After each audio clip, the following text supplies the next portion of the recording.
Boa noite, então. Nesse momento, damos as boas-vindas para a nossa colega Dora Gomes, nessa atividade que se chama Conversas de uma Noite de Verão. É um momento próspero, a gente coloca dessa forma, porque é essa aí, inovação, da criação, mas é uma ideia muito interessante, porque se inicia num momento que as pessoas estão de férias. Então, a colega da Argentina, de Rosário, e veio através de um laço, com o Rafael Pilar, um laço de amizade, há muitos anos, e a partir disso conseguimos, o Rafa veio, colocou na instituição a possibilidade de poder trazer alguns colegas, já que eles participariam do verão aqui em Florianópolis. Então, houve a ideia de poder aproveitar a experiência, a trajetória, a formação desses analistas de outros lugares para poder conversar com a gente. Então, é uma atividade que não tem um caráter formal, por isso se chama Conversas de uma Noite de Verão, inspirada na comédia de William Shakespeare. Tem a intenção de poder trazer um espírito mais divertido àquilo que a gente trabalha com tanto rigor. O dispositivo, pensamos em que fosse de uma maneira um pouco diferente, né?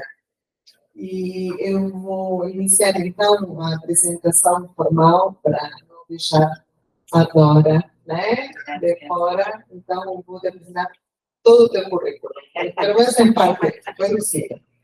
A Dora é psicanalista, membro fundador da Escuela de Psicoanálise Sigmund Freud Rosario, 1979, é analista membro da escola, ministrante de seminários, cursos, ateliês de leitura na instituição, palestrante em jornadas e congressos nacionais e internacionais, doutora em psicologia da Universidade Nacional de Rosário, professora titular de Psicoanálise 2 na Faculdade de Psicologia e da Problemática Psicológica da Faculdade de Humanidades e Artes da UNR.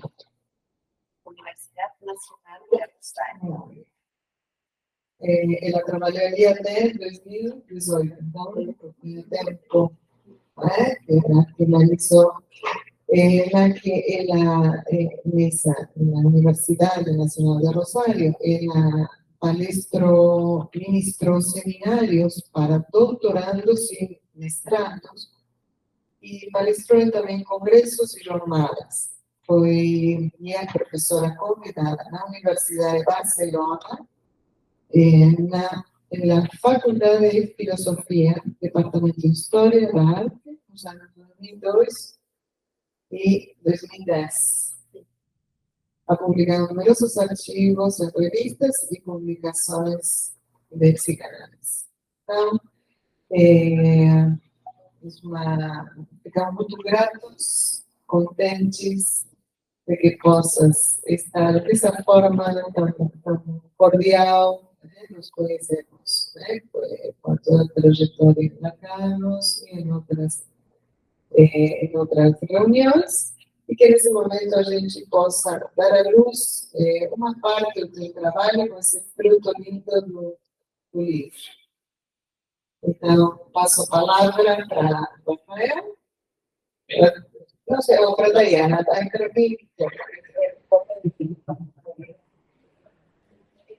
Na verdade, acho que vou pedir para o Rafael, então, antes de passar a palavra agora, para ele contar um pouco como nos inspiramos com essa atividade, quem sabe, porque aí, antes de passar a palavra, acho que vai contar um pouco dessa construção. Não, eu acho que a Ana Virginia colocou um pouco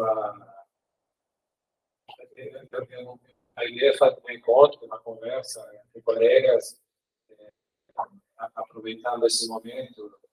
Aí, assim, uma espécie de kickoff, né? Início do ano, para começar o nosso trabalho, as reuniões de trabalho, mas, sobretudo, acho que é uma boa oportunidade para escutar colegas aqui na cidade, escutar colegas de outros espaços, mas espaços também compartilhados.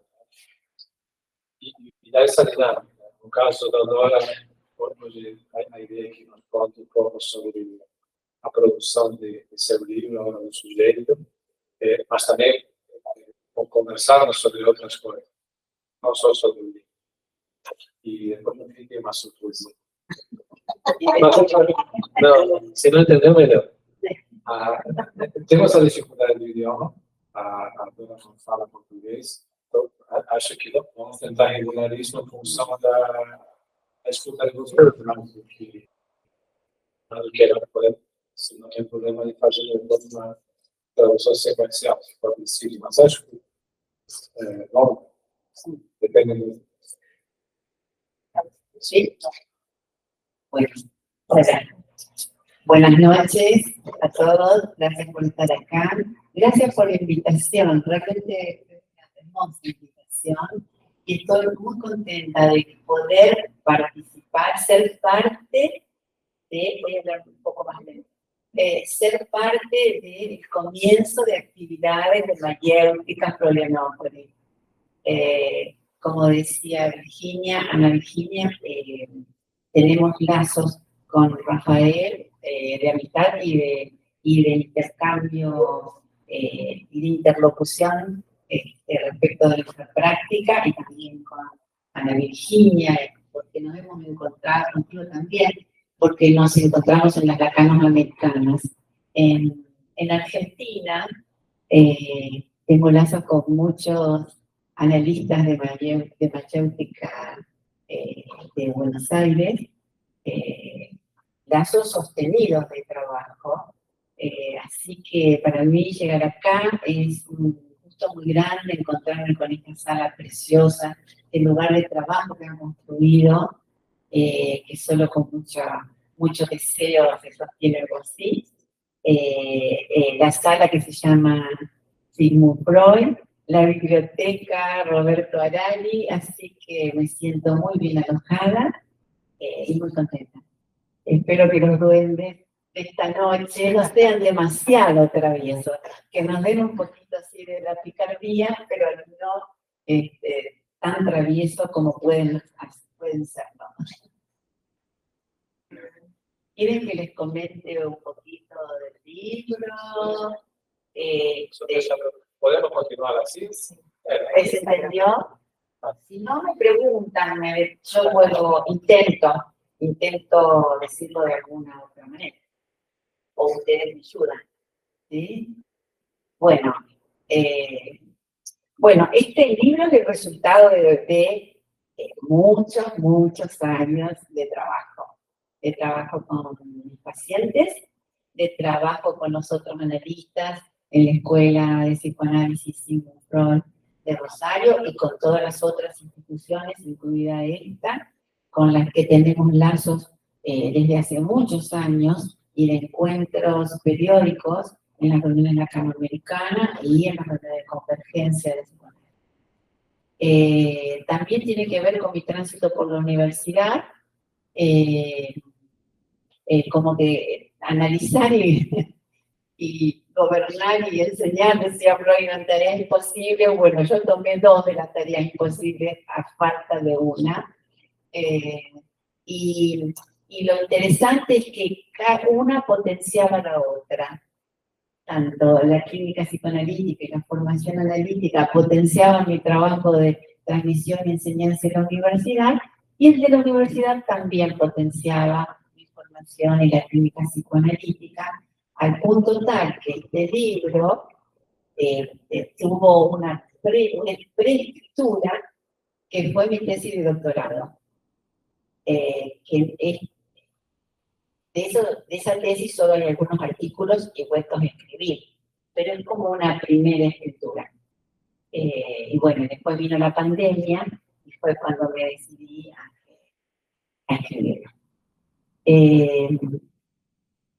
Está separado, dividido en varias partes. Después, en todo caso, comentamos por qué la hora del sujeto es como que hay momentos cuando uno está trabajando y escucha a un analizante que de pronto tiene un lapsus o un sueño y uno dice, era hora que el sujeto que apareciera en esa evanescencia, ¿no? Es ir más allá de la pantalla, y siendo necesaria la pantalla, ¿no? No se podría ir más allá de la pantalla si fuera posible ir más allá de ella. En ese sentido es que siempre me fue muy cercana la posibilidad de referirme a un artista. Dora, Perdón. pantalla de tela. Sí, digamos. Algo así, a mí pasó batido. La pantalla no me avisó, solo Estela, claro, pero como material. claro, donde una imagen se puede reflejarse, y más allá de ese reflejo, necesariamente el reflejo tiene que estar para poder. Hay un actor muy importante en Buenos Aires que se llama Pompeyo Oliver, que él dice que está en este momento poniendo en escena una obra que se llama Habitación Macbeth, ya que estamos con los duendes de Shakespeare. Habitación Macbeth. Él dice que el acto teatral es como tirar una piedra al espejo, que otra cosa tiene que conmover al espectador, atravesar el espejo. Y creo que es solidaria esa lógica del acto creador y del acto del actor en la escena al acto analítico, ¿no? Hay que romper el espejo. Por eso ustedes van a ver en este libro que empiezo por todo un trabajo exhaustivo y de distintas formas y de distintos modos de entrar sobre el narcisismo y la constitución del yo. Y me detengo especialmente en el tercer tiempo, así lo llama Lacan, es una frase que recorté de Lacan, llama al texto de Freud, inhibición, síntoma y angustia, el tercer tiempo en el pensamiento freudiano. Y entonces yo me preguntaba, ¿por qué será el tercer tiempo? Entonces, bueno, yo estuve investigando mucho tiempo. El primer tiempo es el del narcisismo, el segundo es el de la segunda tópica, el del yo y el ello, donde el yo tiene raíces inconscientes y tiene sus tratos con el super yo y con el ello, su servidumbre con la realidad, el super yo y el ello. Y este tercer momento en el pensamiento es la participación del yo en la formación de síntomas, en la inhibición y en la angustia. Y cómo hace su aporte allí y su obstáculo también. Entonces, a partir de hacer una lectura, a partir del seminario de la lógica del fantasma, seminario de Lacan, donde él plantea muy claramente y retoma la conceptualización de Freud sobre el ello y sobre el yo, para hablar del momento en que el sujeto se constituye como un pasaje al acto en la que se arroja como objeto en ese lugar donde no puede pensar. Y eso es eso. Eso que no puede pensar es ese objeto que ha sido para él. Y en un segundo momento él llama alienación. Hay otro piso de esa alienación en donde sí aparece el sujeto del inconsciente, donde puede pensar, pero cuando piensa cosas inconscientes. Es una lógica maravillosa que Lacan trabajaría articulada ni más ni menos que con la reversión y con la operación verdad. Y entonces, siguiendo este texto de Lacan, trabajándolo mucho, yo encontré que se podía ubicar la segunda tópica freudiana, me refiero al yo, el super-yo, en el grafo del deseo de Lacan. ¿Ustedes tienen presente cómo es el dibujo del grafo del deseo? Acá en el libro está. Y entonces hice lo que se llama una intervención. Me sentí un poco artista, un artista que interviene.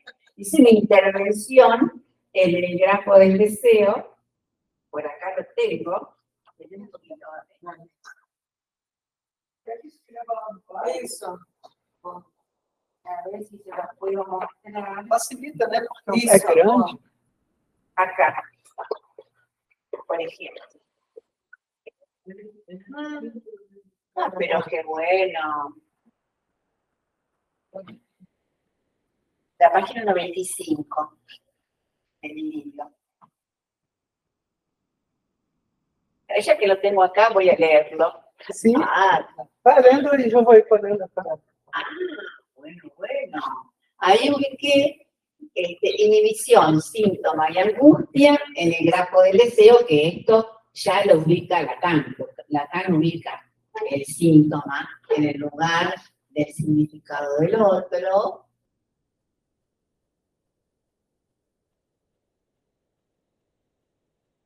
Sí.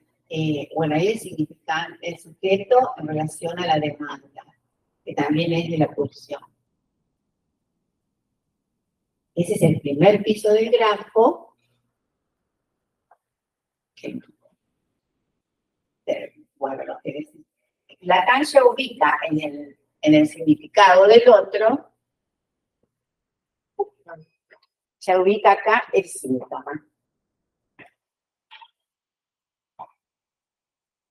El síntoma. Esto viene así,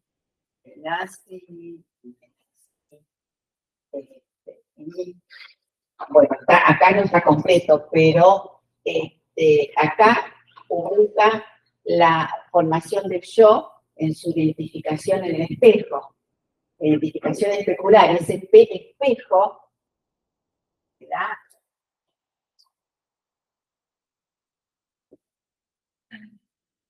Ese espejo que es el que hay que atravesar para que el grafo, la estructura del sujeto, produzca ese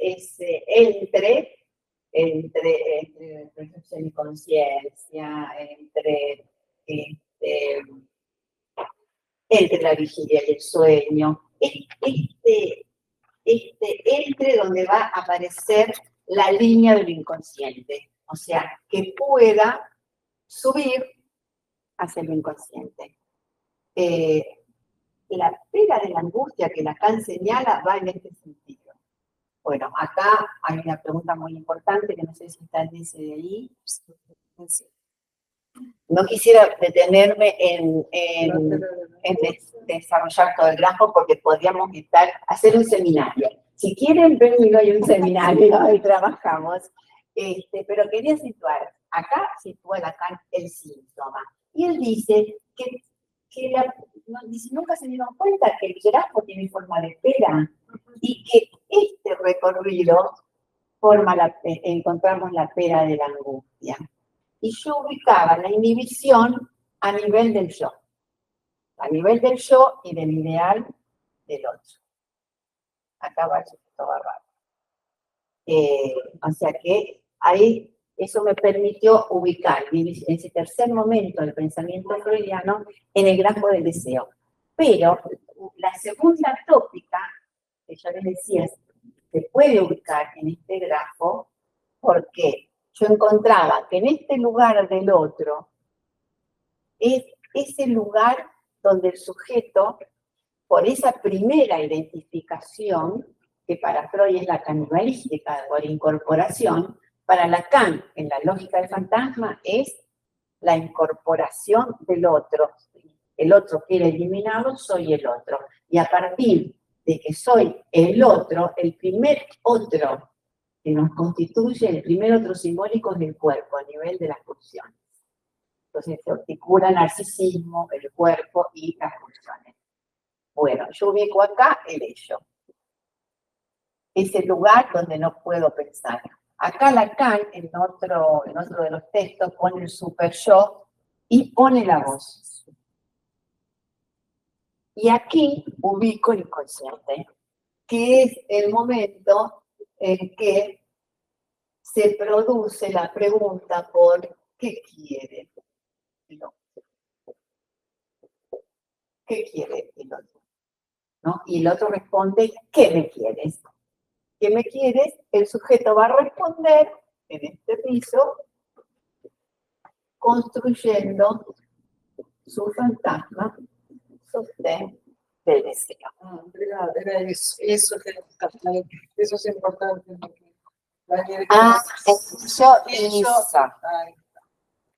Este super yo, el super yo tiene distintas caras. Este es el super yo feroz. El super yo, heredero del padre de la horda, lo que queda vivo del padre de la horda, no es el padre muerto simbólico. Bien, por eso ahí va a estar la culpa nuda. Bueno, con todas estas cosas es que me tuve que recurrir a todo lo que venía a mi alcance para poder transmitir es alguna parte, ¿no? de estas cuestiones. Pero ese fue el tronco de este libro. Entonces, ustedes van a encontrar que en el primer artículo, que es sobre el narcisismo, la primera parte tiene varios artículos. El primero se llama, Elliot, ya les digo de qué se trata, el pequeño Elliot, una ocurrencia de Ernest Last. Es un texto de Ibsen, del dramaturgo noruego. ¿Por qué fui a este texto? Es una obra de teatro. Es muy impresionante, es dura esta obra. Porque el hombre de las ratas, en una de las sesiones, y esto nos hace saber Freud, no lo tendríamos modo de saber, ¿no? El historial, tiene como una ocurrencia, yo lo leo como una ocurrencia, habla de la mujer de las ratas de Ibsen, que está en esta obra, el pequeño. Entonces estuve investigando eso y encuentro que el personaje de Ibsen es un niño que ha padecido el descuido real materno, tal como lo padeció el hombre de las ratas. Un descuido real. Real quiere decir que no tuvo los cuidados reales que un niño debe recibir su madre, o de que no ocupe ese lugar. Y un padre que estaba muy en una historia de escribir un libro, un tratado sobre la responsabilidad. Y de lo que su hijo solamente se ocupa, por ahí estaba de viaje, había tenido la sensación de muerte en un momento. De su hijo se ocupaba en el sentido de que hiciera las tareas, de que cumpliera sus cosas. Pero era tal el desampe, él tenía muletas, porque la madre lo deja en un descuido sobre una mesa, cae de la mesa, siendo bebé. Bueno, termina siguiendo a la mujer de las ratas, que tiene la misma tarea que el autista de Hamelin, el flautista del autista. El flautista de Hamelin. Un niño que no jugaba, pero no porque tenía muletas, sino porque estaba totalmente en un cerco endogámico familiar. Bueno, y se tira del fiordo. O sea, que él hace una salida de la escena, un pasaje al acto. El hombre de las ratas no hace eso. El hombre de las ratas se casa con la mujer con la que él Él hubiera querido, deseado tener hijos, y se casa con la mujer que ama y lo ama todo el tiempo, que él sabía que no podía. Porque ya que queda su deseo a la espera, al mismo modo en que lo recibió de su padre, ¿no? Bueno, hay ahí, esta historia me sirvió a mí para pensar estas cuestiones. También me valgo por momentos, por ejemplo, en este mismo apartado de una cantata de Schoenberg, dodecafónica, que se llama Un sobreviviente de Varsovia. Yo en el libro pongo el link donde pueden encontrar la cantata. Por suerte dura 7 minutos, pues siempre digo que si durara 2 segundos uno se muere. Llegué ahí preguntándome qué pasaba con el más allá del principio del placer, ¿no? Es impresionante la cantata, bueno, se trata, Schoenberg mezcla 2 momentos históricos, ¿no? Es una cantata para coro y para un cantante masculino. Él mezcla 2 momentos históricos, pero que transmite una verdad mejor así, aunque no sea exactamente los hechos. Él junta los guetos, ¿no? Los campos de concentración, los guetos, con la cámara de gas. Y bueno, es un sobreviviente que narra, y la obra tiene momentos en alemán, cuando habla el sargento, tiene momentos en inglés, que cuando habla el sobreviviente, va relatando, ¿no? Cómo los hacía estar para entrar en la cámara de gas para cumplir con su deber. La apatía sariana, se ha llamado esto, ¿no? Apatía sariana. Hay una indiferencia ética, apatía sariana. Los hace contar para entrar a la cámara de gas. Y en el preciso instante en que está por entrar, a todo esto la música y el texto son una combinatoria, donde a veces la música precede el texto, en otras la acompaña, en otras lo contradice. Todo esto en 7 minutos. En el momento previo a que ya van a morir, sin haberse puesto de acuerdo, cantan el credo olvidado. Shema Israel, oye Israel. Aparece la invocación al otro que hace aparecer también el sujeto. O sea, dejaron de ser números con cosas que se cuentan, para este caso, para entrar a la cámara de gas, para que y además es una invocación de transmisión, porque dice, le enseñarás a tus hijos, ¿no? Para Freud, la tradición es el olvido, ¿no? Así que de pronto ese credo olvidado aparece, son todos juntos, pero al mismo tiempo uno y uno, porque no se pusieron de acuerdo. No es una masa, es la singularidad más extrema que uno puede escuchar en una obra. Bueno, eso también está en el libro y a mí me permitió pensar muchas cosas y espero que ustedes también les aporte.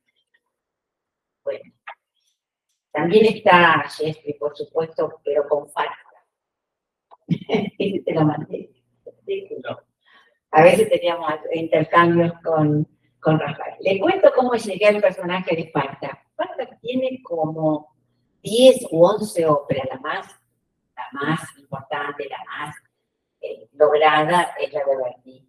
Pero él toma como personaje de Falta el de Las alegres comadres de Windsor. El Falta que yo tomo es el al que me llevó Freud.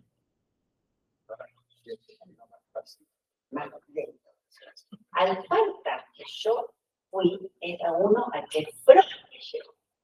generalmente voy a donde Freud y Lacan me llevan. No era una cosa, no es una cosa de erudición, sino que tiene de interrogación. ¿Por qué ese personaje, que uno tenía otra idea, porque tenía la idea de la ópera, que es como un poco fanfarronesco, no sé cómo se dice, burlón?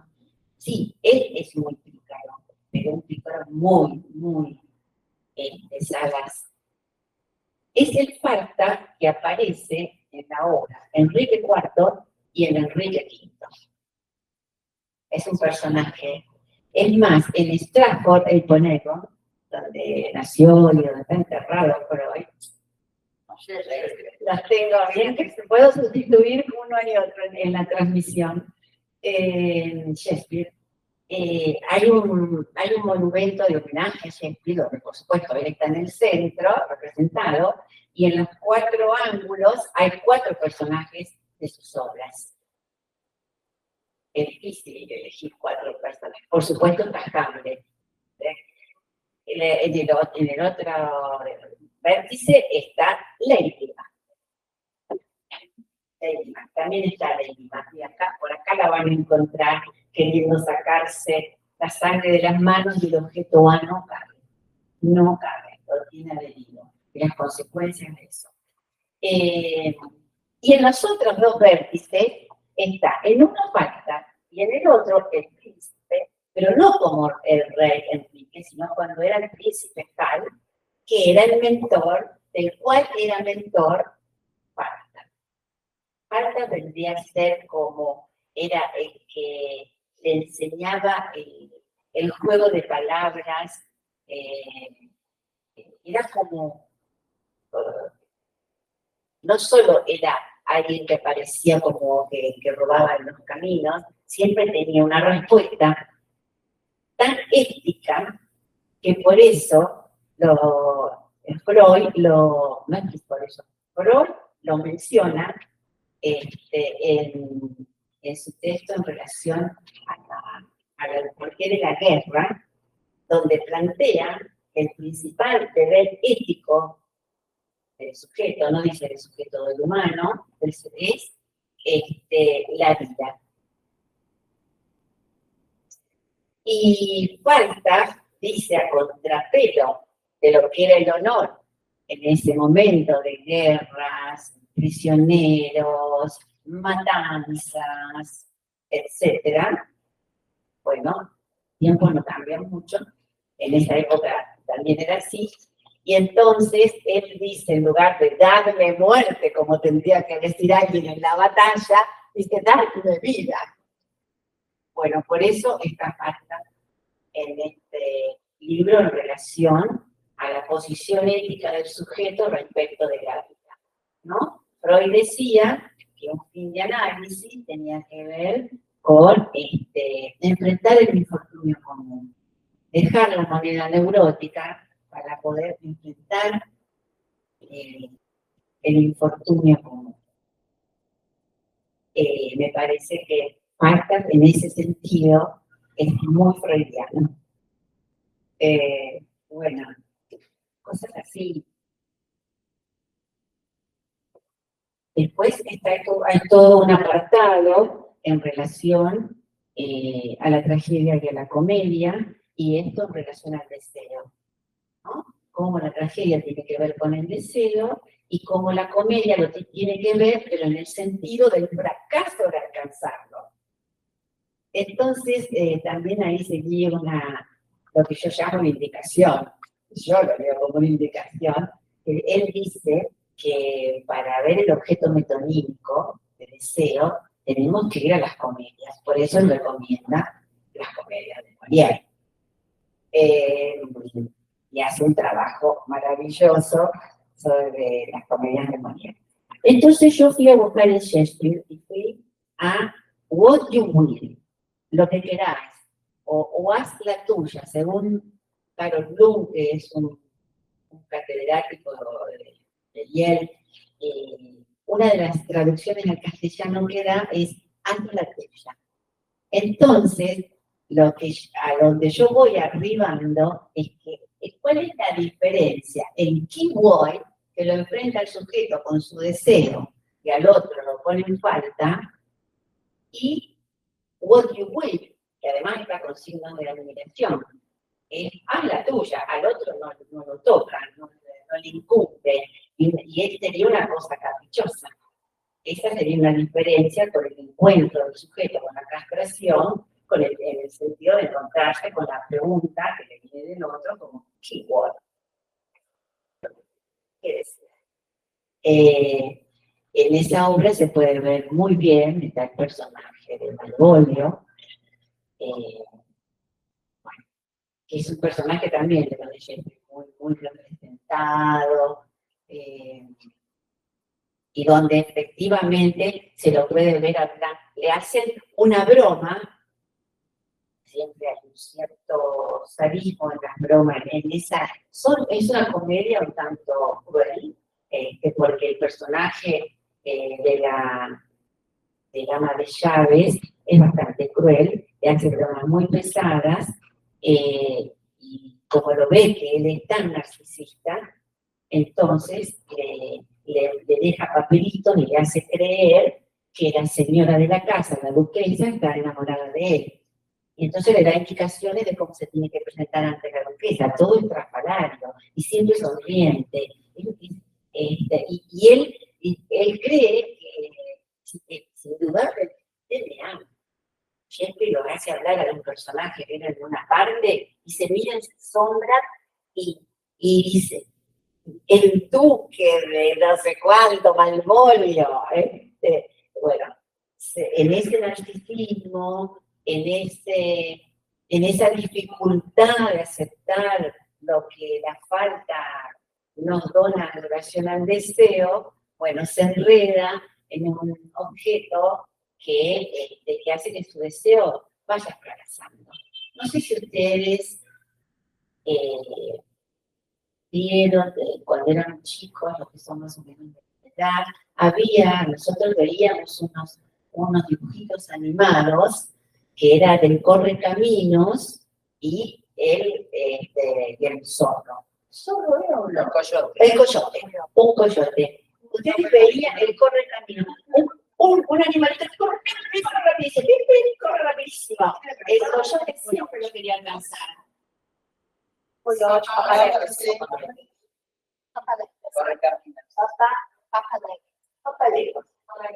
El Papalegos siempre se le escapaba. Bueno, en la neurosis, en la comedia, Correcaminos siempre se le escapa el coyote entre las manos. Y lo que tiene también de cómico es que el amor que no nos toca, lo puede aplastar un tren, explotar una bomba, pero el hombrecito, dice Lacan, siempre sigue vivo.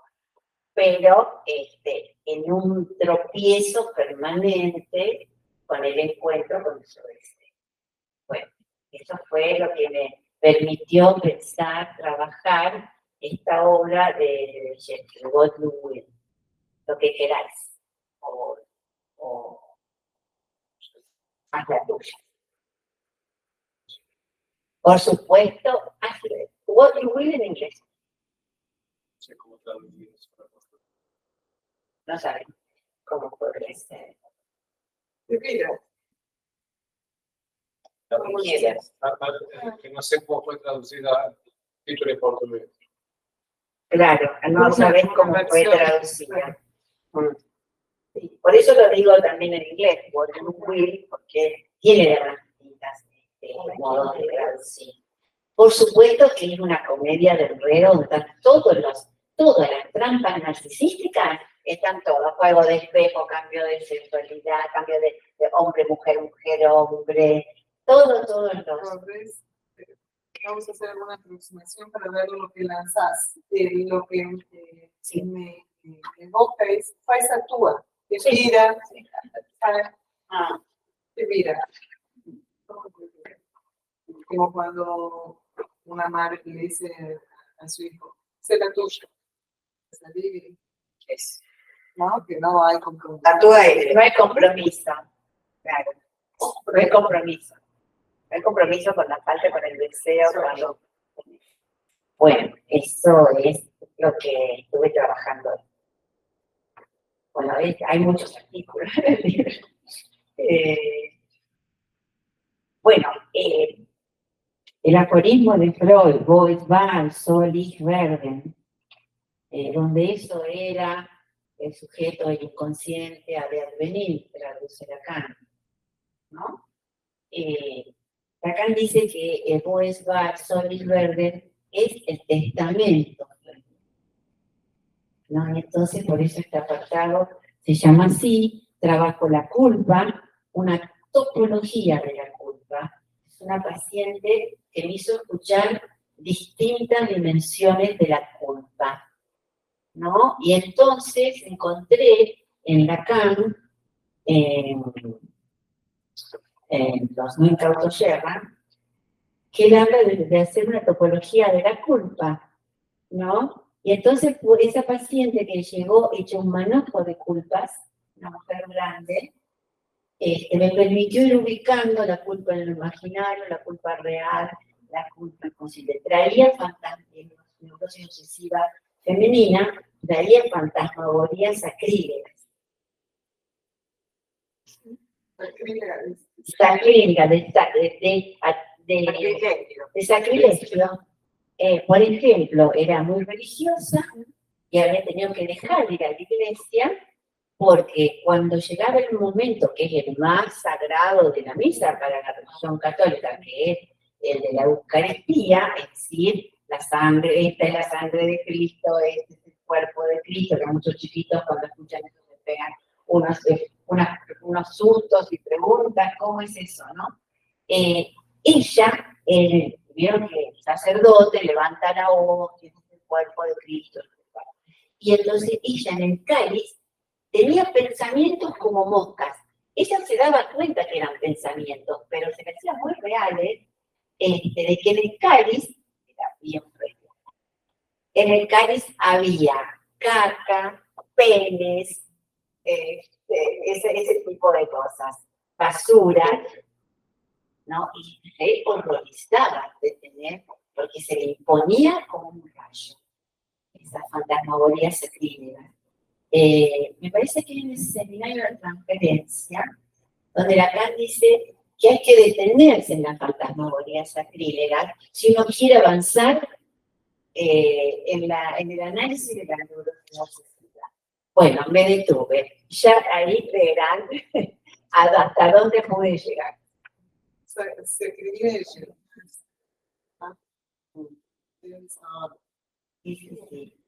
Sí, es muy importante tener estas diferencias, ¿no?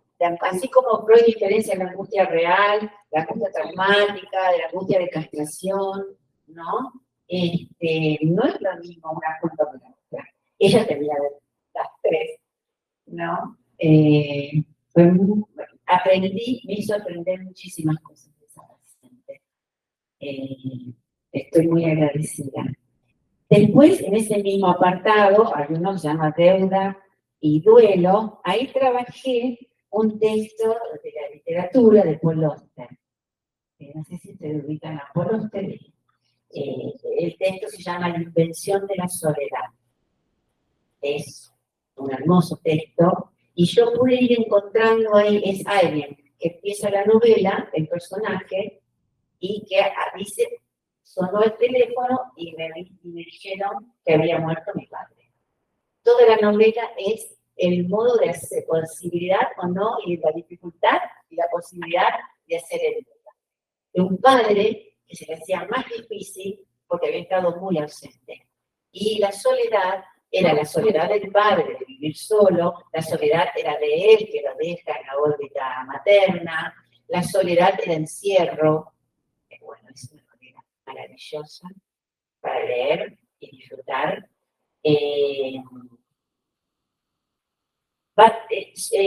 La palabra soledad va pasando por distintos estatutos, hasta que el personaje, con su escritura, bueno, por lo que se transforma en escritor y además le pone las iniciales de su nombre, ¿no? Auster se escribe Auster.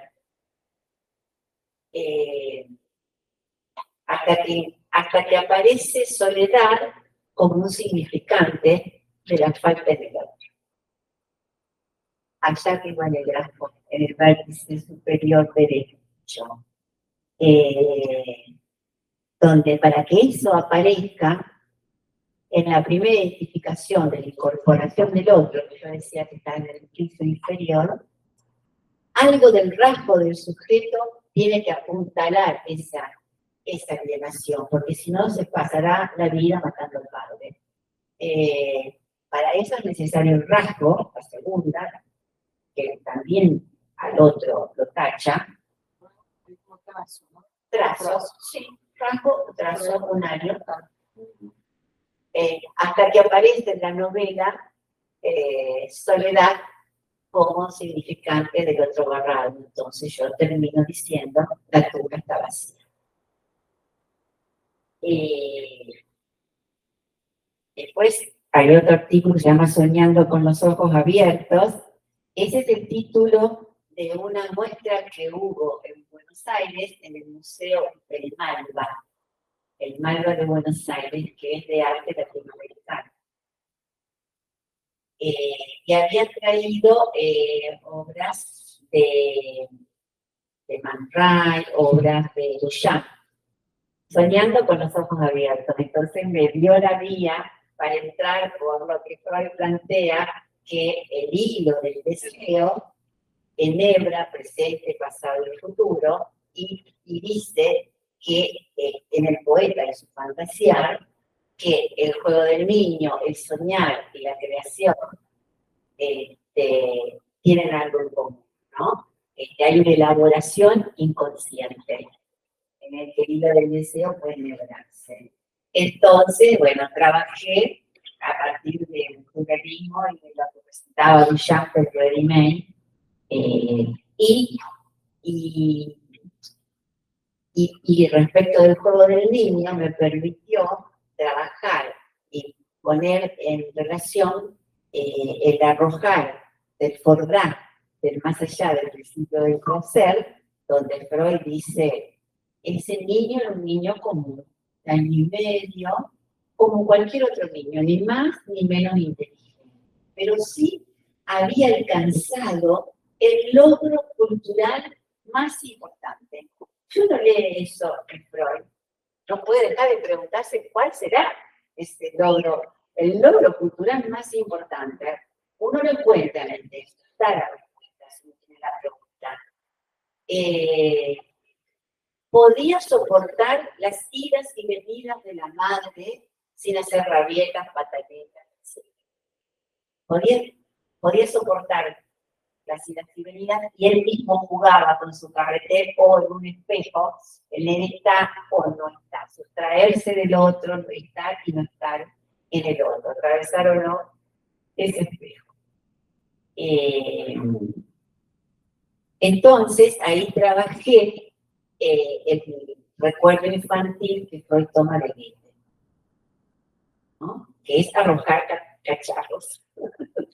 Arrojar y arrojar, y los vecinos decían, bravo, viva, y cada vez más, se escucha la repetición, ¿no? Tirar, tirar, arrojar, pero dice que es fuego, hasta que se va a la cocina y sigue tirando los cacharros de la cocina, hasta que vino un adulto y lo paró. Entonces Freud se pregunta, ¿qué era eso? ¿No? ¿Qué era eso? Bueno, sobre eso, ¿qué era eso? Está escrito este juego del niño y la posibilidad de elaboración, de una pérdida, de un dolor, bueno, de las cosas de la vida que cada quien tiene que enfrentar. Y termina con un artículo que se llama La escritura es el lenguaje del ausente. Esta es una frase de Freud que encontré en el Malestar en la cultura.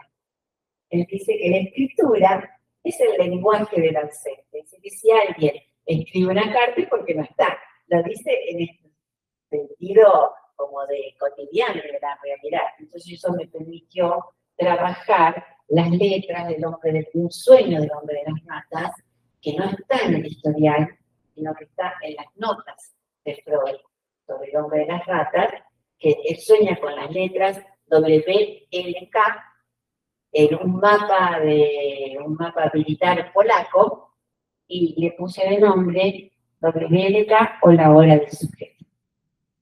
Porque ahí está el momento en que, leyendo letra a letra ese sueño, es impresionante el trabajo que hace Freud con ese paciente en ese sueño. Él no lo incluyó en el historial porque no le interesaba tanto los sueños como en el historial de Dora, que quería trabajar otras cosas, pero lo deja en las notas. Aparece un trabajo con la letra, es algo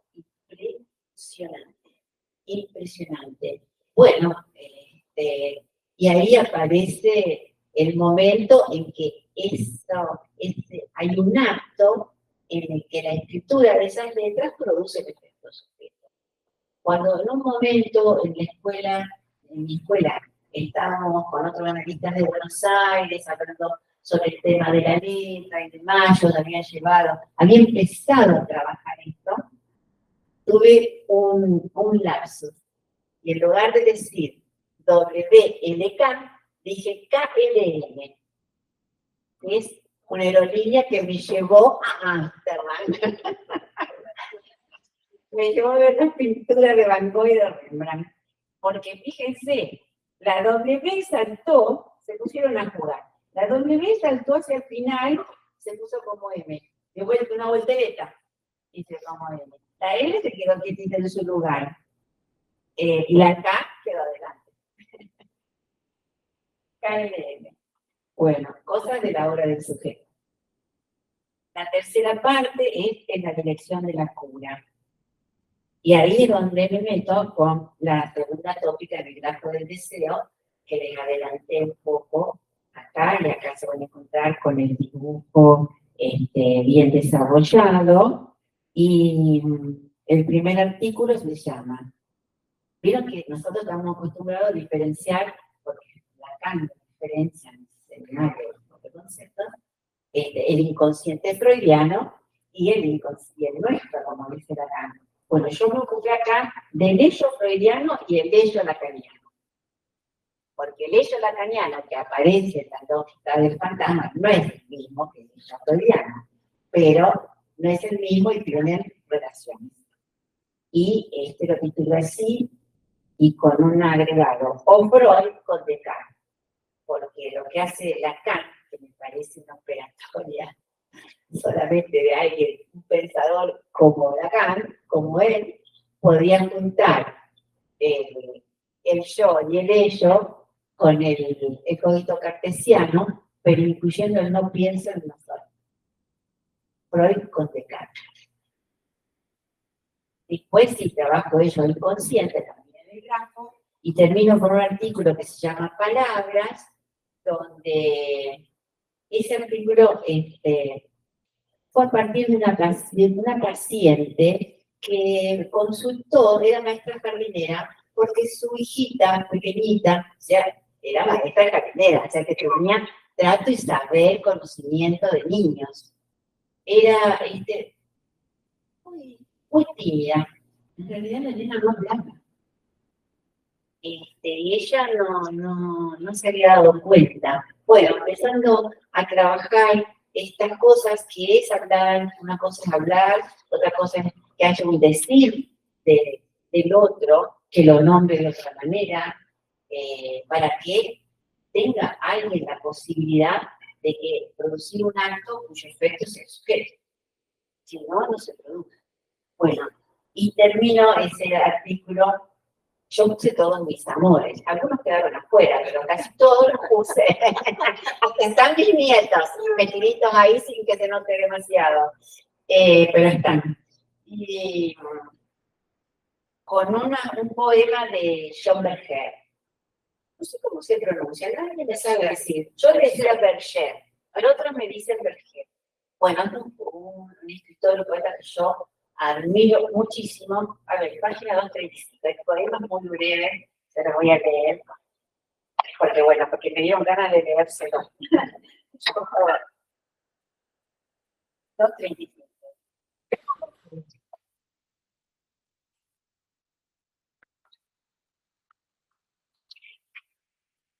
Bueno, también está puesto un solo nudo está acá, uno solo en todo el... Pero sustancioso. Acá está. Se llama Palabras, el poema. Dice, garganta abajo se precipitan la gente y la sangre en los helechos. Inalcanzable aullaba un perro. Una cabeza entre labios abrió la boca del mundo. Sus pechos, como palomas, se le posan en las costillas. Su hijo mama el largo hilo blanco de las palabras. Ese es John Berger, se los presenté. Era tutor também. Tá.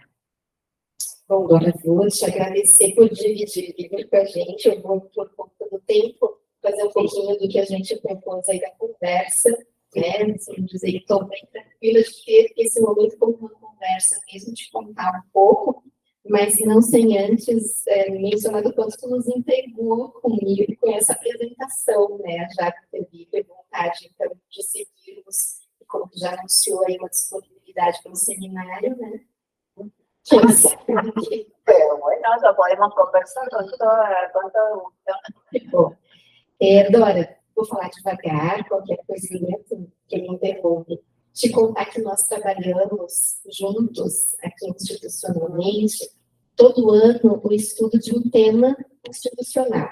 E esse ano nós definimos juntos também o tema Formação Permanente do Analista.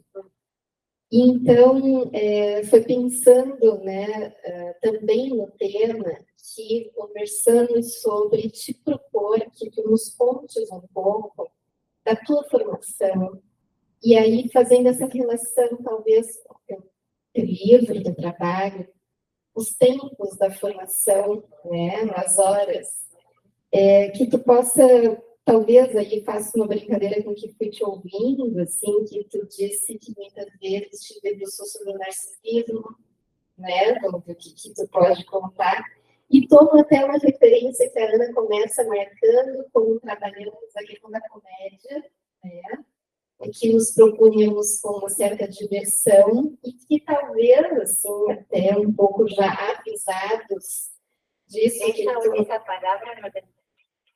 advertidos do fracasso, né, dos alcances, do desvio, que a comédia está no fracasso de alcançar.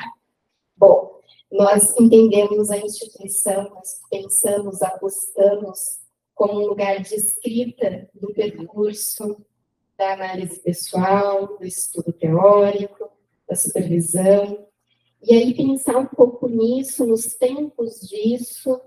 O que tu podes contar das nuances disso, do teu percurso? O que tu podes falar um pouco para a gente de como tens pensado, talvez na instituição também que trabalhas, a formação do analista?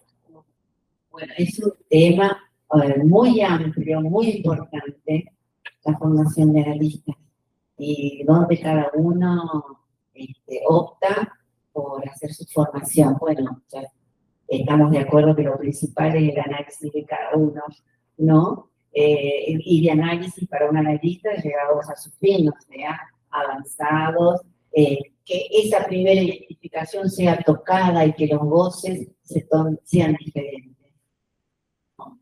Y ahí no se llega rápido, ahí llevan muchos años de trabajo, un análisis, y se tienen que producir los actos que el analista produce. En el libro termina con el lugar del analista, porque Lacan toma el aforismo de Freud, Boris, Val, Sol y Verde, y escribe otro que es para el analista, Boris, Tal, Sol, Is, A, Verde. Así donde estaba a punto de actuar, ahí el analista debe caer como desecho. O sea, la indicación para el analista como agente, causa de deseo, alternativamente también caído como desecho. Para que no es al final, son cada vez que el analista interviene, causa y al mismo tiempo cae, causa y al mismo tiempo cae, ¿no? Termina con eso el libro porque me parece una indicación fundamental. En cuanto a mis tiempos de formación, hay que tener primero presente que eso es absolutamente singular, que para cada uno hace su recorrido y sus tiempos. Yo lo que creo es que fundamentalmente tiene que ver con el tiempo en que uno está transitando, lo que está transitando cada uno en el análisis. No es sin eso. Y eso es lo que a veces las resistencias, aquello que uno no puede interrogar o no puede leer o se le pasa de largo, es porque hay algo también en el análisis que hay que trabajar, ¿no? O sea que la formación del analista, dijo Lacan en un momento, es formación del inconsciente, ¿no? Entonces, todo un desafío cuando en las instituciones nos proponemos la transmisión del psicoanálisis, pero que a sabiendas de que la pata fundamental es el análisis y la formación en el sentido del estudio y sobre todo la interlocución con otros. Porque si no, no hay completamiento. Uno puede tener un montón de ideas y demás, pero si no tiene la interlocución, puede estar delirando o puede ser algo totalmente despistado. Uno habla con nosotros, tiene interlocución, trabaja. En ese sentido, y siguiendo también las enseñanzas de Freud y de Lacan, de las que somos deudores, Lacan lo que nos plantea es el analista se autoriza de sí mismo. De sí mismo no es en el yo, obviamente, por todo lo que venimos diciendo, es en el análisis. Y con algunos otros. Ese con algunos otros es el lugar de una escuela. Mis tiempos de formación, yo fui siendo muy jovencita, casi recién recibida, fui fundadora de nuestra escuela, ¿no? Éramos muy jóvenes. Es más, los que eran más grandes eran Ricardo Díaz Romero y la Cancina, y después veníamos nosotras y nosotros. Cuando vino San Juan, ustedes no sé si habrán leído algún texto de San Juan, se los recomiendo, que son maravillosos. En la biblioteca estaba. Vino San Juan a Rosario, nosotros le estábamos comentando todo cómo funcionábamos, cómo era la cuestión de los miembros, de los participantes, etc. Estábamos pensando en las cuestiones de los dispositivos de grado, de pase, que estamos trabajando, llevó mucho tiempo. Son cosas muy comprometidas, pero también creo que muy importantes.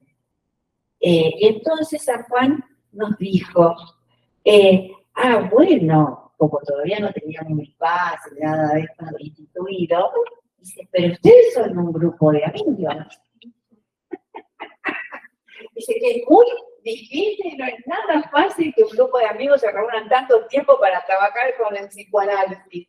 Esto es un grupo de amigos. Y en otro momento dijo, cuando yo hablo de analistas formados, pues se ve que nos veían las caras a nosotros. Dice, hablo de 40 años para arriba. Había 2 que superaban los 40. Bueno, fueron enseñanzas esas. Y bueno, después pudimos con mucho trabajo, mucha discusión, inclusive poner en el dispositivo de base improntas propias en función de nuestra realidad. Y de lo que se trata en este momento, bueno, yo me seguí formando con miembros de la escuela y eso me dio una posibilidad muy importante, que es que la escuela sea lazo con otras instituciones. Entonces la exterioridad no estaba solo conmigo misma y los otros, sino también como miembro de la escuela y yo creo que la invención de la latinoamericana es una maravilla, que permite que cada uno vaya y hable de lo que está trabajando en su momento y en el nivel de formación, ¿no?, que tiene. Eso es una posibilidad para mí, presentar mi primer ya que hablaba de cómo era mi recorrido. Mi primer trabajo en la latinoamericana fue en Brasil, en Gramado, que fue, le decíamos, la primera experiencia de satisfacción. Es tan hermosa que fue esa la cara en ese lugar maravilloso. Yo por primera vez presenté un trabajo ahí. Fue muy importante para mí, porque era como poder uno ubicarse dónde estaba parado en relación a los pares, en relación a los que no eran pares, escuchar a otros. Esa práctica es importante. Es importante. Claro, uno tiene que encontrar si tiene algo para decir, ¿cierto? Pero es el lazo con otras instituciones, porque además se va generando como un cierto modo de hablar que se homogeneiza en cada institución. Entonces, cuando uno va a otra, que habla otra lengua, tiene que encontrar un modo distinto. Y eso nos hace falta. Nos hace falta en la formación de NERS. Por eso esto es un evento muy bienvenido, no solo por lo amable, lo amoroso, porque nos queremos, sino porque hay un reconocimiento del otro que te permite, y yo les pueda contar a ustedes mi libro, que ustedes me escuchen, es para mí algo muy importante, porque además un libro, si no tiene lectores, no existe, no está. Las letras se vuelven a vivir cuando alguien las lee, ¿no? Entonces, bueno, esa posibilidad del lazo con otras instituciones y con instituciones de otras lenguas es castratorio. Apunta, pero favorece el deseo. Porque también hay que atravesar, hay que hacer un trabajo de poder escuchar al otro, de entenderlo, de que el otro, hacerse entender, hacer ese esfuerzo. Uno no lo hace si no es porque hay algo que nos importa mucho, con lo que estamos comprometidos, con el cual sí, estamos comprometidos éticamente, ¿no? Es decir, poder hablar de lo que hacemos en nuestra práctica, de cómo pensamos las cosas, transmitirlas, cómo las piensa otro. Uno de los artículos es un trabajo, es una presentación de otro analista, que ustedes, no sé si los conocen, pero seguro Rafael se acuerda porque ha venido a algunos encuentros acá en Florianópolis, que es Hugo Avellaneda. Hugo Avellaneda es un analista Rosario de la edad de Ricardo y de Pura, que vive ahora en España. En ese momento lo invitaron aquí a Hugo, vino muy contento, y como yo estaba investigando sobre la neurosis obsesiva, y yo le había escuchado hablar sobre este caso, armé un cártel. Bueno, esos son los modos que uno se va formando, eso que uno se le va ocurriendo y va sosteniendo, porque hay que sostenerlo. Un cártel para trabajar en neurosis obsesiva. Uno de los presentadores del caso fue Hugo Avellaneda, que es el artículo que se llama ¿Cómo hacer real a un niño? Porque ese niño era un muñeco de madera. Era como Pinocho. Se lo tragaba la ballena. El otro. Y bueno, eso, por ejemplo, Hugo, no era miembro de la escuela, pero venía y hizo esa presentación. Estuvimos trabajando. Es todo aquello que nos pone en falta, que nos hace falta. Y me parece que eso es solidario con la lógica del análisis. Y bueno, así fui andando por el camino del psicoanálisis. Hay un artículo que se llama un pequeño trastorno en la Catedral de Orvieto, ¿no? Es algo, un pequeño trastorno en la memoria en la catedral, pero yo no le puse la memoria, creo que sí, bueno, me acuerdo, hablando de trastorno en la memoria, sí, porque me daba, donde yo voy a ver los frescos de Signorelli, del juicio final, y y estaba muy complicado, porque además era fuera de temporada, habíamos ido a una convergencia a Milán, y yo fui hirviendo por lo fresco. Y yo estuve un buen rato, estaba divina la catedral porque estaba restaurada, fue una suerte. Y bueno, tuve un buen rato, tenía un librito que me había comprado. Y yo dije, bueno, me voy. Y entonces digo, tenía razón, Sigmund, se trata de muerte y sexualidad muy familiarmente, como el texto de Freud. Y cuando salgo, le doy vuelta para dar una última mirada, y había entrado un rayito de sol que iluminó de oro toda la pintura de oro del fresco, que era una cosa de una belleza, de algo tan increíble e imposible que me la vi llorar. Y después de estar un rato llorando, dije, ¿por qué estoy llorando? Y porque estoy aquí. Entonces, lo que digo en el texto es porque estaba aquí que algo ocurrió porque estaba aquí. Entonces, ese texto lo quiero terminar leerle la última frase, porque tiene que ver con esto del recorrido, en la formación, que ha dado por muchísimas vueltas y ríos y montañas, siempre con otros, tratando de superar los obstáculos que siempre se presentan, porque no es sin obstáculos. Las resistencias y los voces se cruzan en el camino, nos asaltan. Por eso me puse a escribir. Y, a ver, ¿dónde estaba ese artículo? Acá, página 147. Quiero leer esto porque de algún modo te responde a eso más concretamente.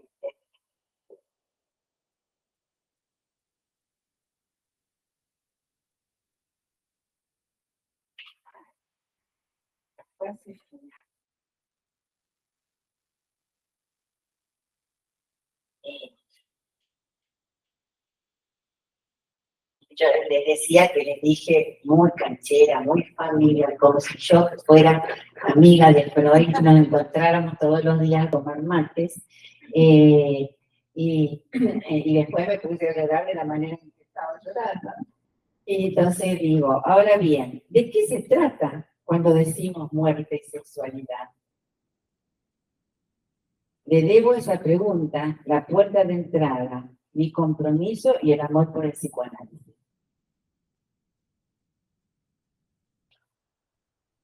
Por ahí.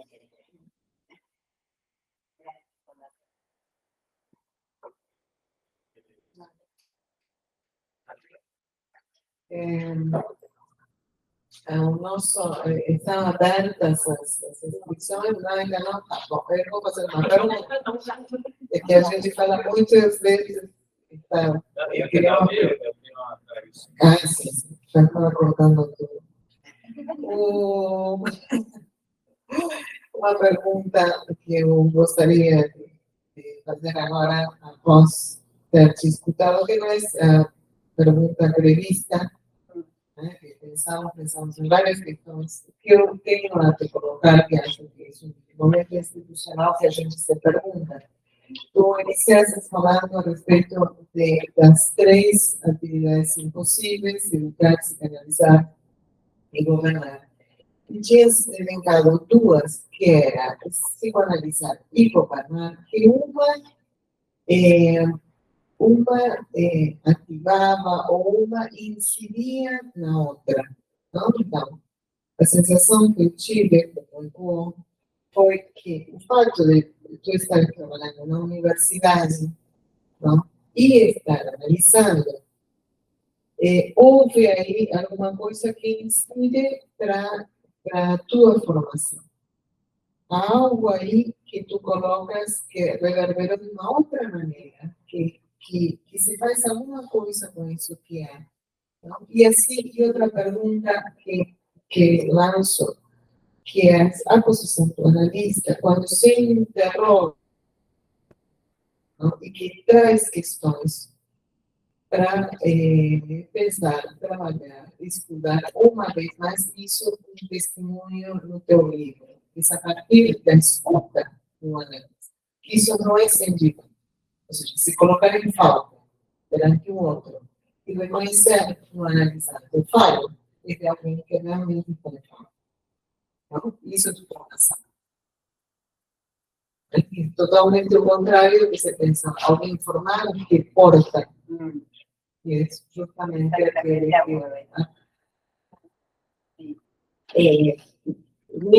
yo creo que yo decía que la tarea de analizar y la formación de la escuela, el trabajo de escuela, potenciaba a la facultad. Si yo no hubiera tenido la formación que tenía, que había ido construyendo en la escuela, no hubiera podido ganar un concurso, no tenía la formación suficiente como para sostener una materia de psicoanálisis en la universidad, con tomar esa responsabilidad. Y al mismo tiempo, trabajar con los alumnos son otros. Es una otredad totalmente, es una otredad que también te pone en situación de, ahí no podés suponer que el otro te está entendiendo lo que decís. Entonces, como no tenés esa suposición, tenés que suponer que tenés que trabajar para hacerte escuchar, ¿no? Recuerdo que un año, al principio cuando empecé a trabajar, tenía un motor, y los alumnos al final decían que yo parecía el Quijote. Digo, ¿qué? ¿Hacía quijotadas? No, dice que parecía el Quijote tratando de que a ellos les entre psicoanálisis. Pero ese es un ejercicio y un esfuerzo de trabajo de hablarle a alguien que no sabe, no conoce la teoría y poder transmitir conceptos tan complejos a un número tan grande. Y algunos lo toman, otros no. Es un desafío enorme, porque después el otro problema es que tenés que evaluar. ¿No? Entonces es otra dimensión, es otra cosa, ¿no? Pero el trabajo de escuela, el trabajo de análisis personal y el trabajo con los pacientes, a mí personalmente, me potenciaba la posibilidad de trabajar en la universidad, que además es un gusto grande que yo tengo, porque tiene que ver con mi historia en la docencia. Tiene que ver con mi historia. Yo pasé mi infancia en una escuela, vivía en la casa del director en una escuela rural. O sea que tenía que pasar a otra escuela, apropiarme y a otro modo, pero que tenés una vía facilitada. Cada cual tiene su vía facilitada. Se puede volver en contra o uno las puede poner a favor. Y bueno, la vez pasada volví, después de 5 años a la facultad, porque me invitaron para presentar el libro. Y yo entré a la facultad, que aparte era una buena ocasión, volver a la facultad con un libro y encontrar a todos los estudiantes, los veía en los pasillos, con el termo para el mate, y a mí me daban unas ganas de volver. Pero un ratito nomás, porque les dije, porque da mucho trabajo ustedes. Fue muy lindo, fue hermoso esa verdad. Yo quedé muy contenta de reencontrarme con los alumnos. Son otros. Ese es el desafío. Imposible. Bom, só conheço um dos artigos, do Schoninger, que tive a oportunidade de ler quando estava produzindo a Dora Review. Bom, agora depois da apresentação fiquei com muita vontade de trabalhar. E antes de abrirmos as perguntas, o espaço para aumentar as questões dessa conversa, pensamos em uma pequena travesura, que é travesura seria? Sí. Ah, espanhol. Espero que sea travesura. Português, sim. E na verdade, a ideia surgiu da ideia do questionário Proust, de Marcel Proust. É um questionário que o escritor, na verdade, se pensava que foi o Proust, Marcel Proust, que fez o questionário, e na verdade é uma brincadeira de salão, que se fazia nos salões vitorianos. E tem um questionário que foi montado, está na dúvida se foi o Proust que montou ou ele que respondeu, e aparece no seu livro As Confissões. Claro que não vai ser o questionário do Proust, é um pouco longo e um pouco íntimo. Nós inventamos o nosso, no espírito que foi, que na verdade não foi uma invenção nossa. Quem pega o questionário Proust é um intelectual francês, o Bernard Pivot, de um programa de televisão, que tem no YouTube, é um programa muito antigo, dos anos 90. E ele concluía as entrevistas que ele fazia aos intelectuais franceses e não franceses, aplicando o questionário que ele chamava de questionário Proust, mas que não era. E realmente é muito interessante ver a resposta dos convidados. E isso depois foi retomado nos Estados Unidos por James Lipton. Então nós inventamos o nosso, é rápido, né? Tem que responder rápido, não pode pensar muito. Mas simplifica bastante. Bueno, gracias, Então, um livro. Rápido. Humanidad en la cultura. Humanidad en la cultura. Uma bebida. Vino tinto. Um filme. Una película, un film. Una película. No, hacemos lo mucho. Bueno, no sé qué te voy a comenzar una película. Enrique Pinto. Uma comida. Bueno, camarón. Uma cor. Um color. Un color azul. Um artista plástico. Bueno, Lucio Fontana.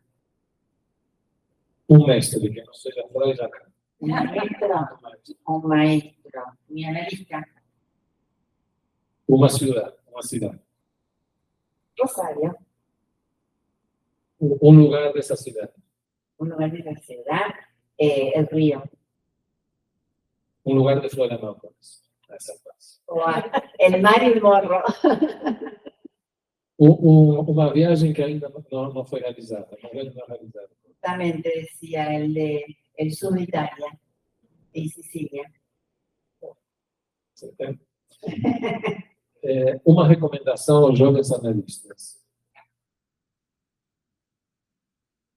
Bueno, la formación en el sentido de ir haciendo un camino propio con otros. Uma recomendação aos velhos analistas. Seguir teniendo una interlocución permanente y una interrogación permanente de los textos y de lo que escuchamos en la clínica. E a última, se te encontrasse com o Flávio, o que ele perguntaria? Mas me quiere.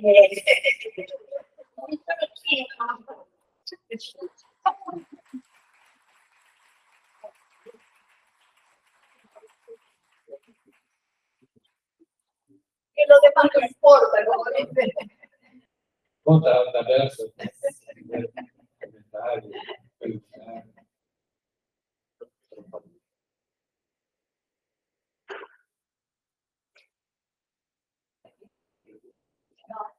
Sí. Comentar sobre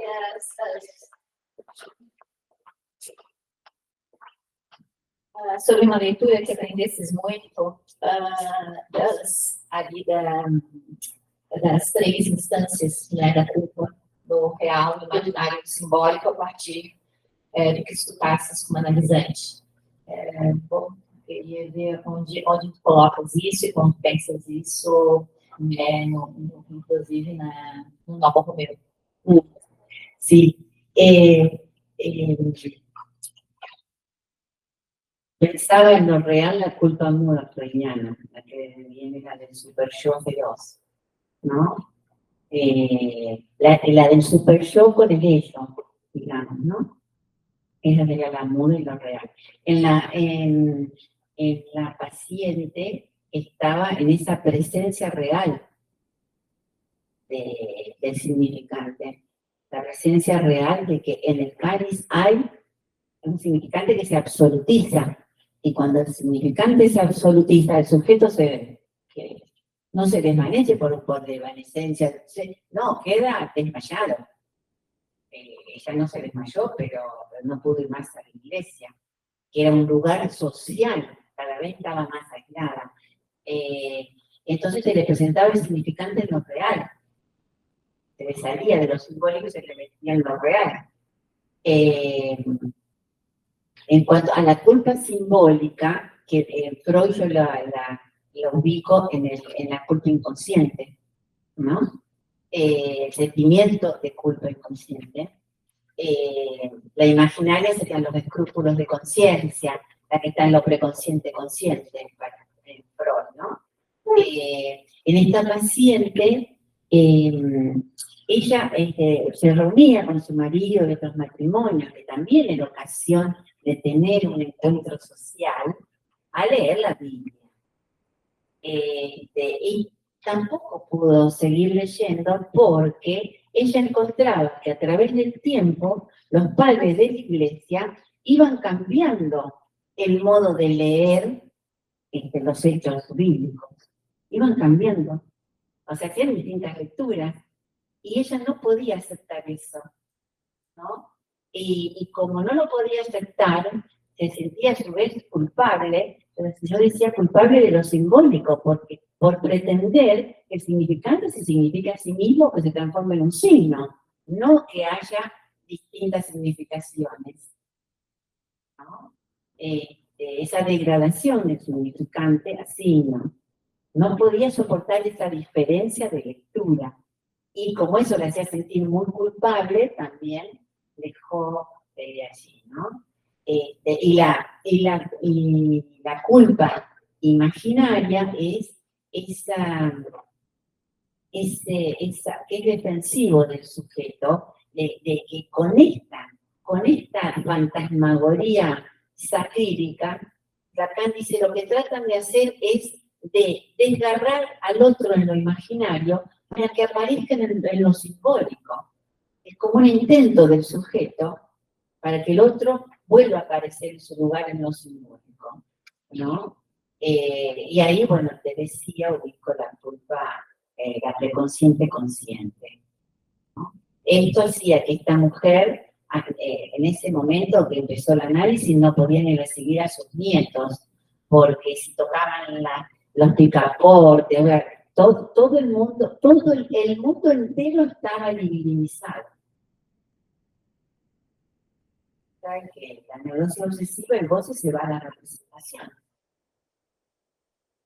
En la histeria se va al cuerpo, pero en la neurosis obsesiva se van las representaciones.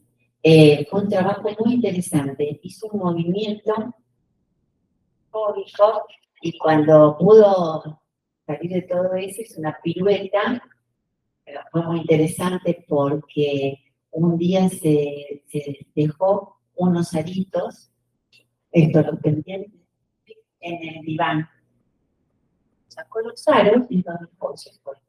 Cuando viene, dice, bueno, y ahí aparece un significante que ella era la joyita de la familia, pero la joyita en el sentido peyorativo. Era, como según dijo ella, la oveja negra. Obviamente nací también de la pastoril y de la pastoral, ¿no? Bueno, a partir de ese significante se empieza a mover otra cosa, ella empieza a salir, empieza a ir a gimnasia, empieza a sentir mucho mejor, pero no sabe, es una historia muy, muy grosa, está en el texto. Lo que importa es que ella ahí dice, yo ya me siento bien, cuando podría haber ahí empezado otro momento del análisis, yo ya estoy bien, yo dije, yo hice una pirueta, después a gimnasia hice una pirueta, voy a gimnasia y decidió dejar, llegó hasta ahí. Pero cambió mucho su vida. Lamentablemente, no se decidió, bueno, llegó hasta ahí. Pero era un sufrimiento espantoso, porque además cuando se le absolutizaba el significante, se le aparecía como mandatos de que era vete, mata a uno de sus hijitos, ahogarlo, ¿no? Era una culpa que disparaba todo eso. Tenía una hija, una de sus hijas, impresionante, y nunca se lo escuchó. Se llamaba Susana Dolores. La hija era Susana Dolores. Estaba allí para curarle los dolores. Bueno, tenía una historia muy dura que hacía que hiciera toda esta sintomatología. Pero escuchar la fantasmagoría sacrílega es algo impresionante y la verdad que fue un trabajo muy interesante. No sé si eso te contesta en parte cómo yo pude ir armando el nudo de la culpa.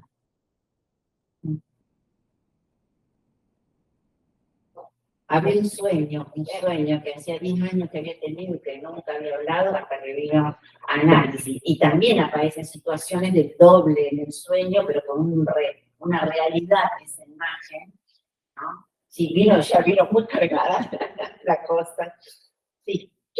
Tu achas que a relação dela com a culpa, que tu faz essa organização, poderia fazer algo diferencial, porque por isso que eu te perguntei sobre a culpa com essa, porque quando falasses da Osha, do cálice, de como ela vivia, pensei numa psicose, né? E acho que são casos difíceis, assim, né, em algum momento, e que se a culpa poderia ser aí um diferencial para pensar, né, pela culpa, como ela é forte na neurose obsessiva. Era una neurosis obsesiva muy grave. Eran delirias. El hombre de las ratas, cualquiera que escucha hoy que lo que hacía el hombre de las ratas, piensa que era una psicosis. Sí, no lo era, tenía delirias. No decía deliria. Era una deliria. Ella sabía que eso era algo que se le imponía y se daba cuenta. Por eso se sentía culpable, no podía volver. Al punto que Lacan da ese señalamiento, que para poder avanzar en el tratamiento de la neurosis obsesiva hay que detenerse en esa fantasmagoría, porque esa fantasmagoría remite a algo fantasmático. Pero hay que ir encontrando hasta que apareció la joyita, que era la oveja negra, ¿no? La oveja negra es la petaminosa, esto, lo otro, ¿no? Pero se los había sacado de las orejas. ¿Por qué? Porque le apretaban. Mejor de apretarle un poco eso de ser la joyita. Obrigada.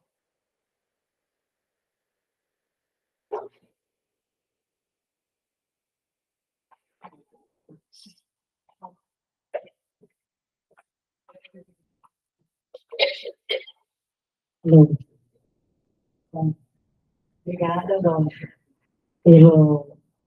Por trazer o seu livro, todo o teu trabalho, que me tocou muito, assim, porque você vai fazendo todo esse caminho da clínica, e não só da tua clínica, mas expandindo um pouco aí para o teatro, para a literatura, e a teoria vem junto, assim. Então, me deu muita vontade de ler, não sei o que eu vou conseguir, né, pelo espanhol, mas eu acho que deve ser uma leitura, assim, que vai constituindo um lugar, assim, da nossa formação, né, construindo, assim, algo diferente, né, do que pegar um seminário, ou quando a gente também pega um caso, né, eu acho que ele tem as duas coisas, assim, trabalhando ali juntos, né, E interessante também que tu falou disso da pandemia, né? Ali onde teve espaço também, né? Para que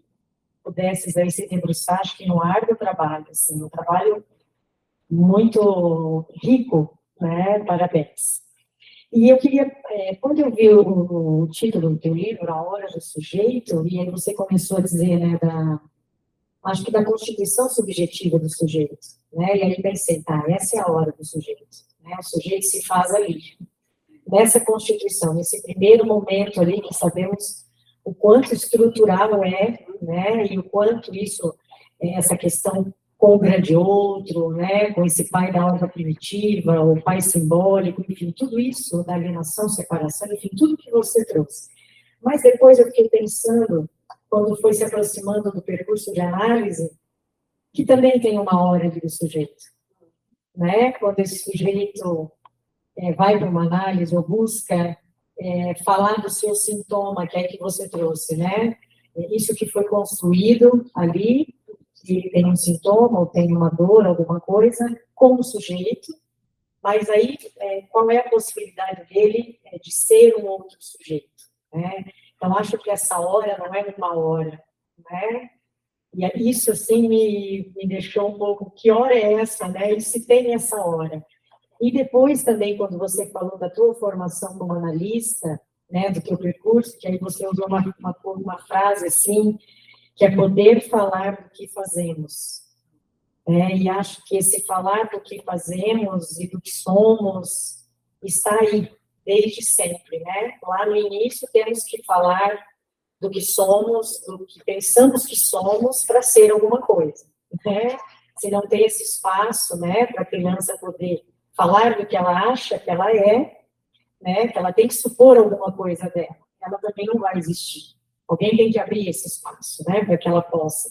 Depois da análise, e como analista, eu acho também, né, se a gente não puder falar dessas questões, né, difíceis, dos momentos bons, aí, como você falou, né, dos enlaces que nós temos institucionais, mas de momentos também difíceis, de crise, né, que nos fazem trabalhar, que nos fazem também reafirmar se queremos seguir, como vamos seguir. Então, assim, mais essa questão do sujeito aí, né? Deixa o sujeito analista, sujeito na vida, sujeito em análise. Te agradeço muito. Muchas gracias. Bueno, me quedaron varias cosas resonando. Voy a poder tomar todas las que planteaban, pero efectivamente, no es que es la hora del sujeto y ya.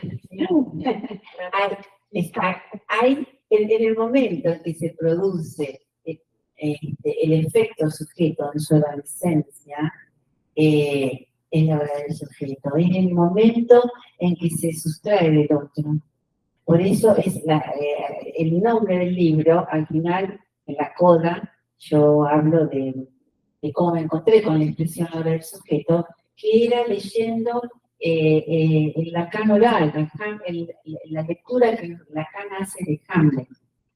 Y yo leía, y bueno, mientras leía Hamlet, leía a Lacan, y decía, ¿cuándo llega la hora del sujeto? Porque estaba siempre en la hora del otro, ¿no? O cuando postergaban su acto porque el otro no se había aún, se había confesado, estaba orando, entonces postergaba. Siempre había razones del otro y motivos, siempre en la hora del otro y rebotando en esa madre puro apetito, como decía el otro primordial, puro apetito, sin duelos, sin nada que en toda la obra transcurriera, ¿no? Entonces yo tenía que, ¿cuándo llega la hora del sujeto? La hora del sujeto, en ese caso, llega en el momento en que él está por morir, por eso es una tragedia, pero un instante antes, por eso lo oye Israel, ahí hay un momento en que hay esa invocación que se produce el efecto sujeto. Cuando él, en el caso de Hamlet, cuando le dice a Horacio, es la hora, no me dice la hora, no me acuerdo si fue la frase. Antes de morir, donde aparece, que esto lo lee Lacan, el significante one, que está al comienzo de la obra, ¿no? Entonces a mí me parece una repetición significante. La obra del sujeto es cada vez en que hay un acto que es repetición significante. Esta es la definición de Lacan en la lógica del fantasma, ¿no? El sujeto se produce dividido, aunque pueda desmentirlo, pero está en esa hendidura, está. Por eso los tascos de Lucio Fontana.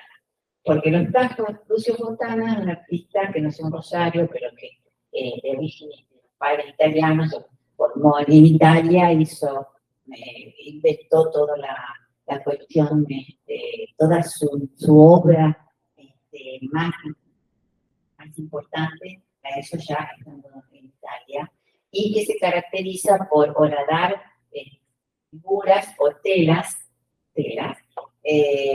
con tacos o con orificios.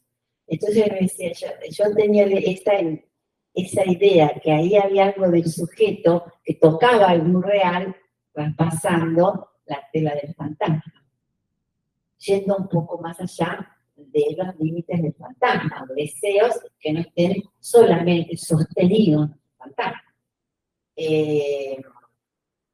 Y resulta que un día estaba leyendo a Lacan en el seminario de un otro al otro, y Lacan dice, vengo de Italia, estuve viendo una muestra de un tal Lucio Fontana, que bien, esos tacos, esa hendidura, eso es lo que yo le digo del sujeto. Me encontré con que Lacan me daba la confirmación de lo que yo venía pensando. Y está ahí, hendido.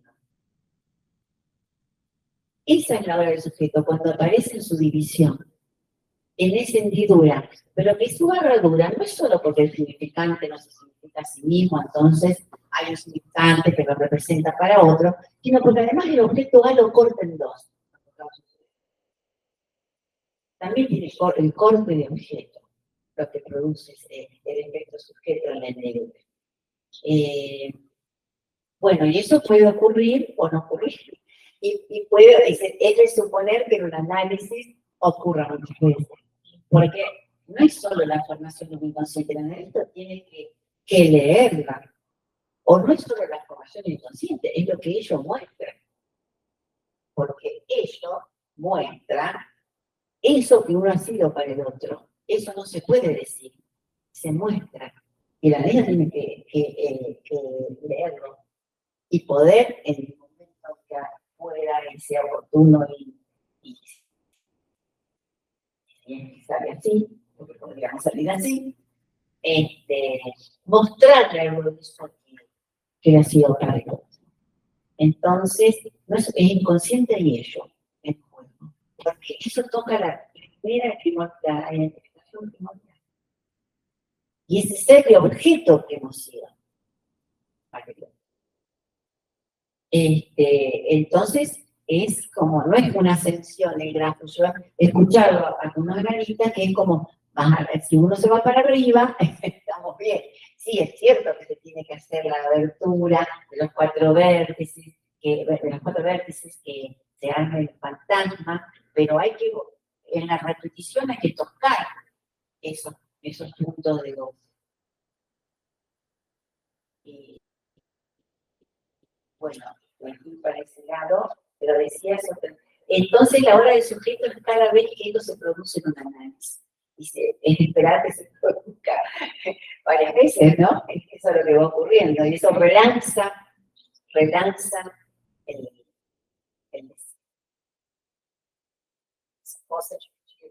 sí, sí.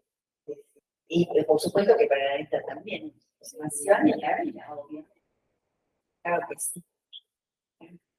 Como agarrarse a llorar cuando no se creía tan canchero. Canchera, tener cancha. En Argentina la cancha es de fútbol. Ah, qué canchera, tengo cancha, tengo calle, tengo rúa.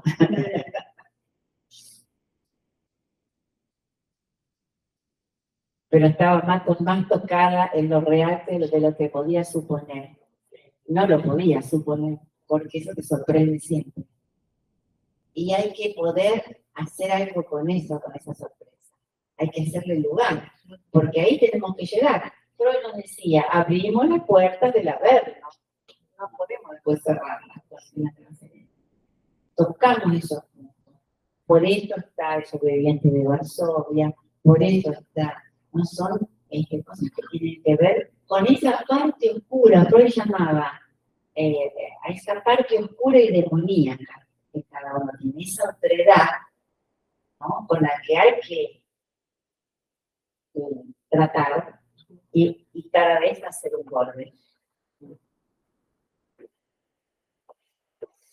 El último artículo se llama ¿Cómo has actuado con la otredad que nos habita?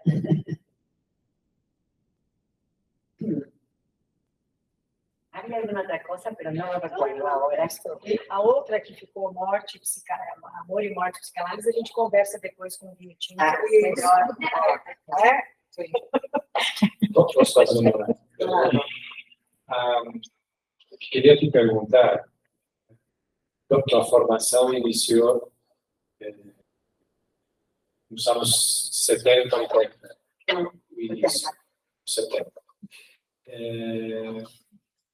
Perdón, 70 la universidad, pero Sí. ahí me encontré con Freud. Sì, a Cosa Nostra, entraste na Cosa Nostra minha pergunta vai em relação aos tempos constituintes da formação do analista. Que diferença, já estou supondo que encontra diferença, ou se há diferenças entre aquele jovem que iniciava a formação nos anos 70 e 80, particularmente dentro do campo lacaniano, e os jovens que iniciam sua formação hoje. Hay diferencia de lectura, de lazo con las letras. Eso a mí me preocupa. De la avidez de saber de qué se trata eso. Como que ese desafío no alcanza a sostener esta práctica de lectura, que es compleja, es cierto, pero ¿por qué se sostiene? Porque es deseoso. No sé, me parece que hay algo de la cultura que hay un cierto empobrecimiento. Que por supuesto siempre hay que ver casos tribulares, hay jóvenes que son lectores muy serios, muy comprometidos, pero en términos generales, hablando en términos generales, cuesta más comprometerlos con los textos.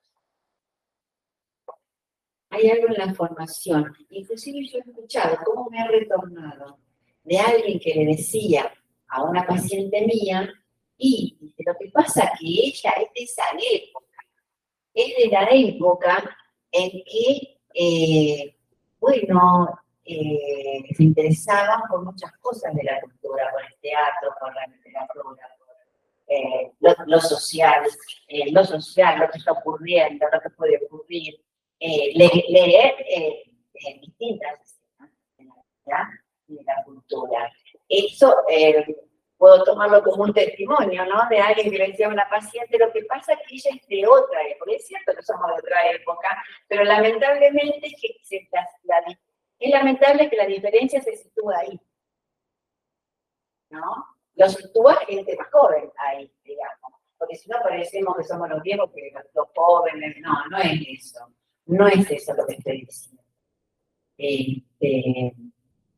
Creo que es eso, lo que yo encuentro como mayor como dificultad y diferencia. No sé, a lo mejor tomará otras maneras, no lo sé. No lo sé. Tendremos que esperar a ver cómo son las consecuencias. En la escuela hay jóvenes muy comprometidos, y en otras instituciones también, luego en otras instituciones también están comprometidos, por supuesto. Pero digo en términos generales, como diría en términos de la universidad, ¿no? Como que no encontraba, antes de que yo me fuera, gente que había más alumnos y más lectores que aportaba sus cosas, ¿no? Sus vivencias, pero uno se daba cuenta que era. También es responsabilidad de los docentes, también de la educación de la lista ofrecer y facilitarlo. Por ejemplo, yo cuando daba clases decía, bueno, estuve el sábado en Buenos Aires, fui al Malva, lo decía como al pasar, dando, como que le daban, por supuesto, que todos los que estaban ahí alguna vez habían ido a ese museo, ¿no? Y si querían saber, que preguntar, ¿no? O vi tal película, una vez le dije, alguien dijo algo de que me llevó a Hamlet, y entonces, bueno, Roy trabaja, Lacan también, bueno, lean, para la próxima, lean Hamlet. Todo. La tercera año les dije. Todo. Un capítulo.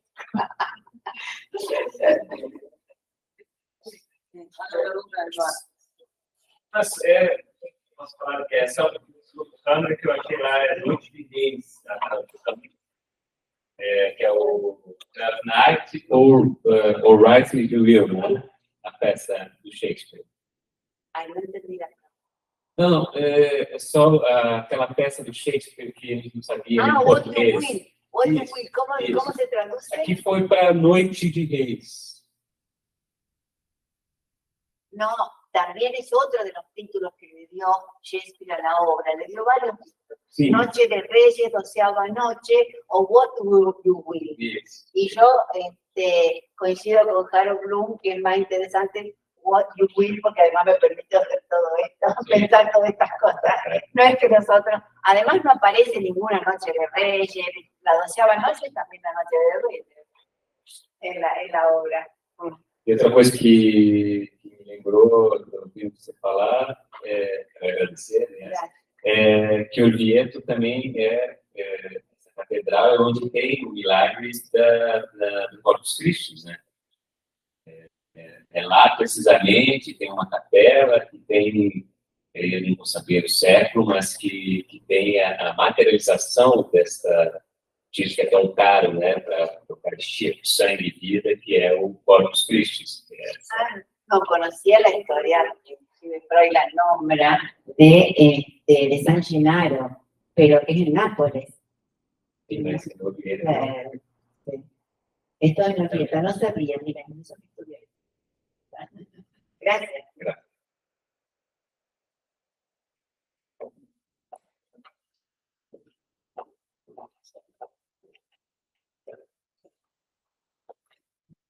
Bom, a gente dá por finalizada uma parte, porque vamos continuar com Maria Catarina, para tomar el vinho tinto, para comer en pizzas, ensaladas, enfim, para continuar a conversa, para todos aqueles que se sentirem convocados a continuar. E eu queria agradecer a tua presença, o teu estilo, sei que se pode ser assim, da doçura, da maneira como fostes nos causando propositalmente em todas as estações, de certa forma. Com certeza, Chile, será um prazer agradecer a tua formação, a tua calidez, a maneira como transmites. E, bom, continuamos lá. Eu queria agradecer muito o Rafael Vilari, que colocou com muita ênfase, entusiasmo, prontidão, né, colocando seus textos, colocando o título, reverberando em todas as formas para que isso se transforme em algo que se possa, não, após fazermos o Ricardo, poder pensar se isso, né, que acho que sim, que nos convoque a trabalhar outras vezes. Então, eu sou muito grata a ele, a Tariana, aos colegas que estão aqui, a instituição que permite. Tem mais um encontro. que tem mais outro, o Rafael está colocando, dia 22, com outro colega da Dora Gomes, que é Ricardo dia 1º, dia 22, às 8 horas. Isso, já tem título. E já tem título que é 50 anos de prática. Quando pedimos o título para o Ricardo, falou que ele vai falar sobre 50 anos de prática analítica. Ele tinha comentado que ele fazia 50 anos de prática analítica. Eu botaria o título, vai falar disso. Então, tá bom.